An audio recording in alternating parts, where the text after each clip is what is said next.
2021, the year we were all watching Iman Gadzi Skyfall edits and probably failing to start our first dropshipping business in order to escape the Matrix. Andrew Tate was somewhere in a Romanian mansion explaining how you're broke. You're broke! You're fucking poor! In the seemingly infinite ways to make money on the internet, today I'm going to talk about the NFT digital asset era and how it fell off hard. Imagine this.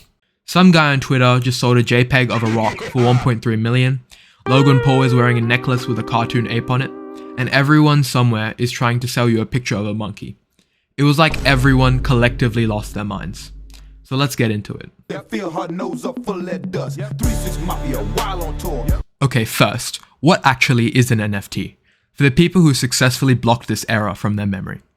NFT stands for non-fungible token, which sounds like something a finance bro made up to win an argument at a dinner party. And honestly, that's not far off. Non-fungible just means unique. Can't be swapped one for one with something identical. A dollar is something that's fungible. Your dollar and my dollar are the same dollar. A non-fungible thing is one of a kind. So an NFT is basically a certificate of ownership on the blockchain that says you own this specific digital thing. A JPEG, a video clip, a tweet, a piece of digital art. The NFT doesn't store the actual image, it just points to it and says, this person owns this. Which, okay, technically interesting, blockchain, decentralized, blah blah blah. The issue is that absolutely nothing stops someone else from right-clicking your $1 million JPEG and just saving it to their desktop. And when people pointed this out, NFT people would say with total sincerity, yeah, but you technically don't own it. And the response to that was, okay, but I have the same picture though. This was a conversation that happened millions of times in 2021 and nobody won. So here's how NFTs went from niche crypto thing to everyone and their dog has heard of Bored Apes. It starts, as many disasters do, with a combination of too much money, too much free time, and a global pandemic.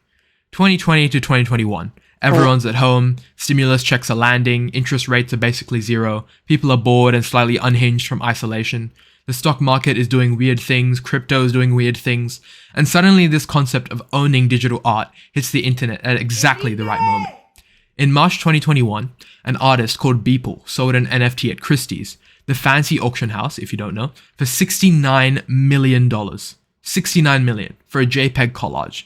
The internet obviously had a collective aneurysm. And that was it. This was the floodgate moment. Because now it wasn't just crypto nerds.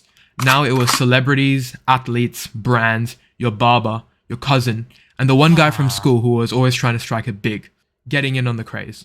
The Bored Ape Yacht Club dropped 10,000 cartoon apes, all slightly different, all going for insane amounts of money.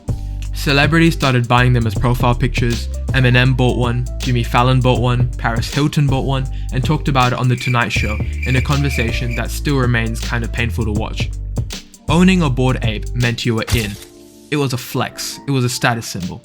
It was a profile picture that said, oh yeah, I'm rich as hell. Now we need to talk about the energy of this era, because NFTs didn't exist in a vacuum. They existed inside a very specific cultural moment. This was peak hustle culture. Peak, your 9 to 5 is keeping you poor, and while you're sleeping, I'm making moves. NFTs slotted perfectly into this kind of world, because the pitch was basically, this is the next thing. The people who got in early on Bitcoin are millionaires. This is your Bitcoin. Are you going to be early or are you going to be a loser? And that framing worked on a lot of people, because nobody wants to be the person who didn't buy Bitcoin at $1. Nobody wants to miss this wave. So when someone with a Lambo and a ring on every finger told you to buy a cartoon ape, a part of your brain went, what if they're right though? The whole ecosystem was designed around FOMO.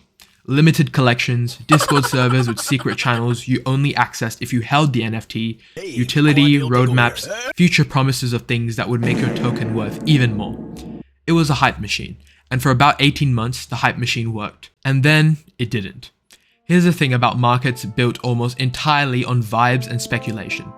They need new people to keep buying in. The moment the flow of new money slows down, the whole thing starts leaking. And in 2022, several things happened at once. Interest rates started rising, the free money era ended, people who'd been gambling with stimulus cash started needing that money for things like rent and food, the crypto market broadly crashed, Bitcoin and Ethereum both tanked, and NFTs, which are already illiquid and weird, absolutely collapsed.